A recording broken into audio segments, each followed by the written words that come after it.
சேனைகளின் கர்த்தர் சொல்லுகிறார், செயல்தியேலின் குமாரனாகிய செருபாபேல் என்னும் என் ஊழியக்காரனே, உன்னை நான் அந்நாளிலே சேர்த்துக்கொண்டு உன்னை முத்திரை மோதிரமாக வைப்பேன் என்று கர்த்தர் சொல்லுகிறார்.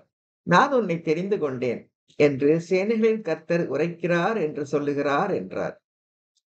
ஆகாய் 2:23.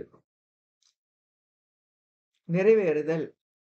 சொரோபாபேல் அபியூதை பெற்றான், அபியூத் எலியாக்கீமை பெற்றான், எலியாக்கீம் ஆசோரை பெற்றான். மத்தேயு 1:13. யோவன்னா ரேசாவின் குமாரன், ரேசா சொரோபேபேலின் குமாரன், சொரோபாபேல் சலாத்தியேலின் குமாரன், சலாத்தியேல் நேரியின் குமாரன். லூக்கா 3:27.